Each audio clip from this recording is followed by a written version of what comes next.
আজি আনন্দ সন্ধ্যা সুন্দর বিকাশে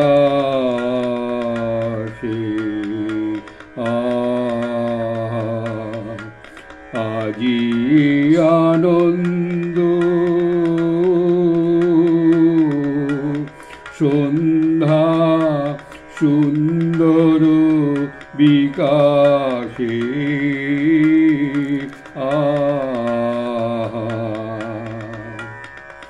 আজি আনন্দ মন্দ পবনে আজি ভাসে মন্দ পবনে আজি ভাসে আকাশে বিধুর ব্যাকুল মধুর মাধুরী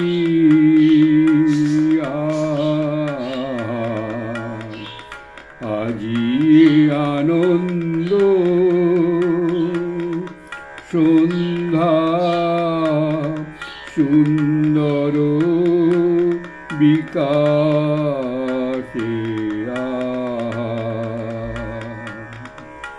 শব্দ গগনে গ্রহ তারা নীরবে কিরণ সঙ্গীতে সুধা বরসে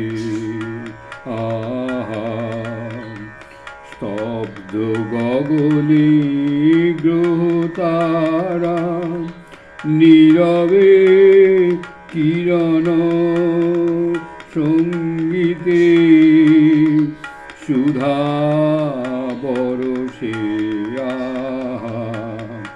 প্রাণ মন মম ধীরে ধীরে প্রাণ মন মম ধীরে ধীরে প্রসাদ রসে আসে ভরি দেহ পুলকিত উদার হরসে দেহ পুলকিত উদার হরসে আজি আনন্দ।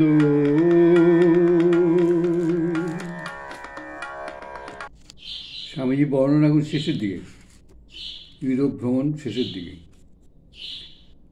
রেলগাড়ি হুঙ্গেরি রোমানি প্রভৃতি দেশের মধ্যে দিয়ে চলল।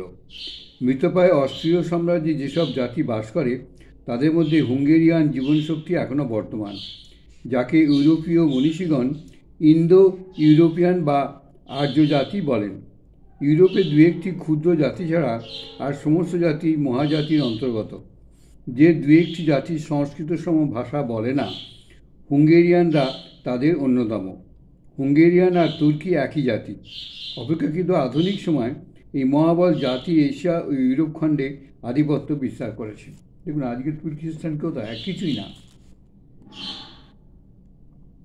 যে দেশকে এখন তুর্কিস্তান বলে, পশ্চিমে হিমালয় ও হিন্দুকুশ পর্বতের উত্তরে স্থিত সেই দেশই এই তুর্কি জাতির আদি নিবাসভূমি।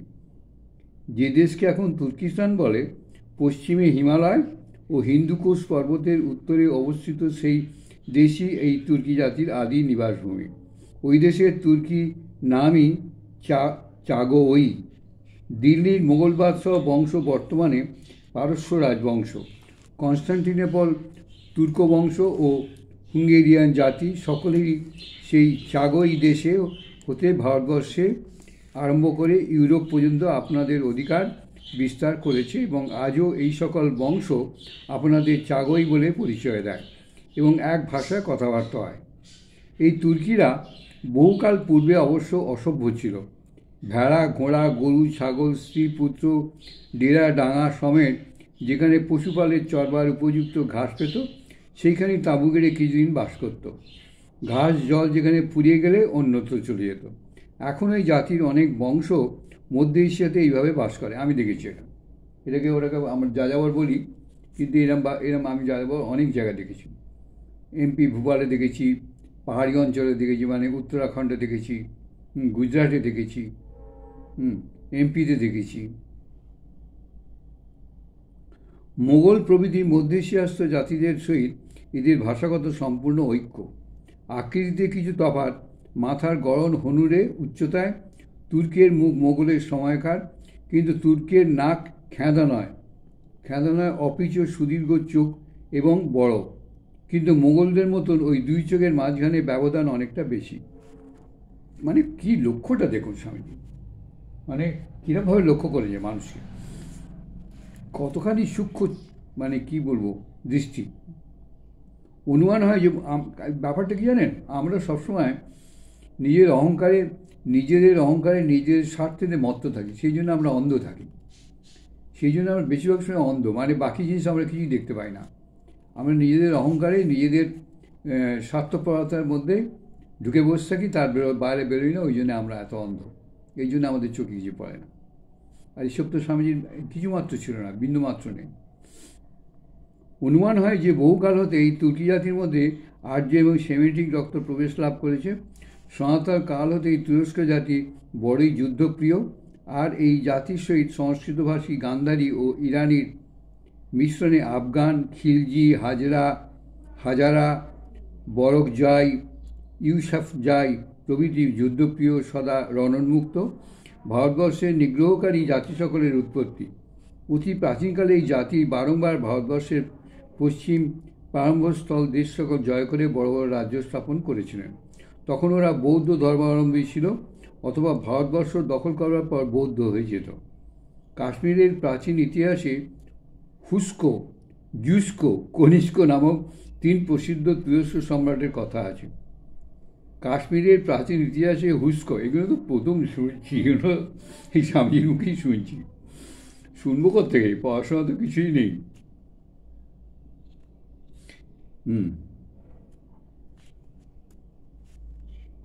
আচ্ছা, কাশ্মীরের প্রাচীন ইতিহাস হুস্কো, জুস্কো, কনিষ্কটা শোনা যায় বারবার। তিন প্রসিদ্ধ তুরস্ক সম্রাটের কথা আছে। এবার এই কনিষ্কই মহাযান নামে উত্তরায়ণায় বৌদ্ধ ধর্মের সংস্থাপক। আচ্ছা, ওই জন্য কনিষ্ক নামটা আমরা জানি। বহুকাল পরে ইহাদের অধিকাংশই মুসলমান ধর্ম গ্রহণ করে এবং বৌদ্ধ ধর্মের মধ্য এশিয়াস্থ গান্ধার, কাবুল প্রভৃতির প্রধান কেন্দ্র সকল একেবারে উৎসন্ন করে দেয়। মুসলমান হওয়ার পূর্বে এরা যখন দেশ জয় করত, সে দেশের সভ্যতা বিদ্যা গ্রহণ করত এবং অন্যান্য দেশের বিদ্যাবুদ্ধি আকর্ষণ করে সভ্যতা বিস্তারের চেষ্টা করত। কিন্তু মুসলমান হয়ে পর্যন্ত এদের যুদ্ধ প্রিয়তাটুকুই কেবল বর্তমান, বিদ্যা ও সভ্যতার নামগন্ধ নেই। বরং যে দেশ জয় করে সে দেশের সভ্যতা ক্রমে ক্রমে নিভে যায়। বর্তমান আফগান, গান্ধার প্রভৃতি দেশের স্থানে তাদের বৌদ্ধ পূর্বপুরুষদের নির্মিত অপূর্ব স্তূপ, মঠ, মন্দির, বিরাট মূর্তি সকল বিদ্যমান। ওইগুলো ধ্বংস করেছে। এই বিন লাদেন এসে এইসব, যেখানে আফগানিস্তানে সব বুদ্ধ মূর্তি ছিল, এইগুলো যে প্রমাণ, বুঝলেন, ওরা যে বুদ্ধিস্ট ছিল ওখানকার মানুষরা, ওই যে পাহাড় খোদাই করে সমস্ত বুদ্ধ মূর্তি এসব ছিল, সেগুলো সমস্ত বোমা দিয়ে উড়িয়ে দিয়েছে। ওই স্বামী যা বলছেন ধ্বংস করছে। তুর্কি মিশ্রণ ও মুসলমান হওয়ার ফলে যে সকল মন্দিরাদি প্রায় ধ্বংস হয়ে গেছে সে সকল, এবং আধুনিক আফগান প্রভৃতি এমন অসভ্য মূর্খ হয়ে গেছে যে সকল প্রাচীন স্থাপত্য নকল করা দূরে থাকুক, জিন প্রভৃতি অপদেবতাদের নির্মিত বলে বিশ্বাস করে মানুষের অত বড় কারখানা করার সাধ্য নয়, তার স্থির ধারণা করেছে। চিন্তা করুন, ওই জন্যই ওরা আফগানিস্তান সব ভেঙে ফেলেছে। রিসেন্ট খবর, এই তো 10-20 বছর আগের খবর, বিন লাদেনের সময় এইসব কাণ্ড হয়েছে। আধুনিক আফগান প্রভৃতি অসভ্য মূর্খ হয়ে গেছে এরা। হ্যাঁ, ওই যাকে বলে এখন কি বলে ওটাকে, কি একটা নাম হয়েছে ওদের দখল করে বসে আছে না আফগানিস্তান এখন। বর্তমান পারস্য দেশের দুর্দশার প্রধান কারণ এই যে রাজবংশ হচ্ছে প্রবল অসভ্য, তুর্কি জাতীয় প্রজারা হচ্ছে অতি সুসভ্য আর্য, প্রাচীন পারস্য জাতির বংশধর। এই প্রকারের সুসভ্য আর্য বংশের গ্রিক ও রোমক দিকের শেষ রঙ্গভূমি কনস্টান্টিনোপল সাম্রাজ্য মহাবল বর্বর তুরস্কের পদতলে উৎসন্ন হয়ে গেছে। কেবল ভারতবর্ষের মোগল বাদশারা এই নিয়মের বহির্ভূত ছিল। সেটা বোধহয় হিন্দু ভাব ও রক্ত সংমিশ্রণের ফল। রাজপুত, বারট ও চারণদেবের ইতিহাস গ্রন্থে ভারত বিজেতার সমস্ত মুসলমান বংশই তুরস্ক নামে অভিহিত।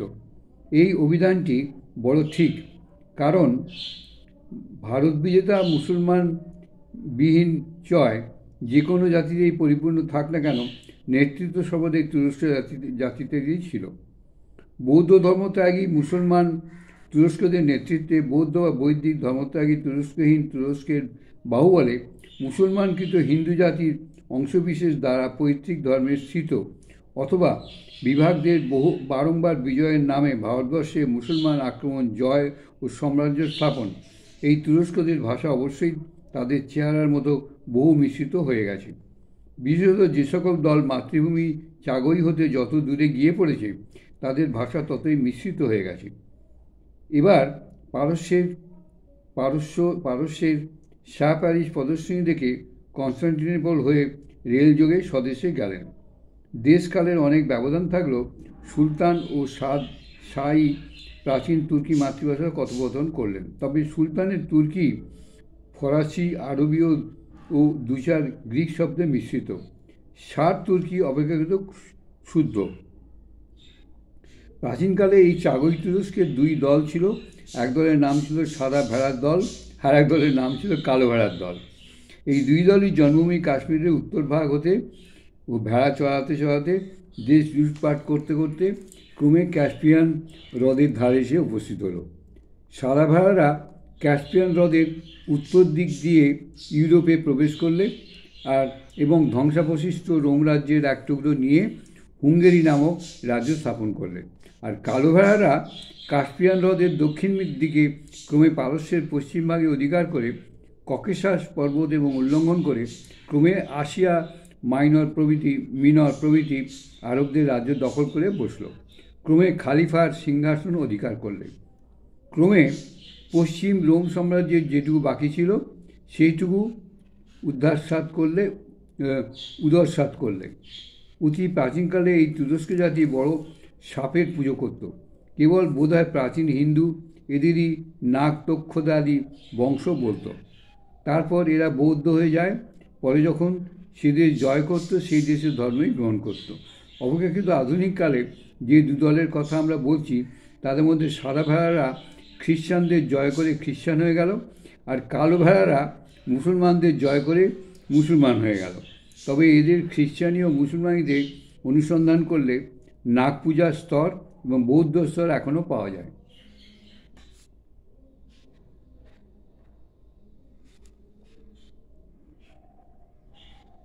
এর দ্বিতীয় পর্ব শেষ হয়ে যাবে এর পরের পর্বটাতে।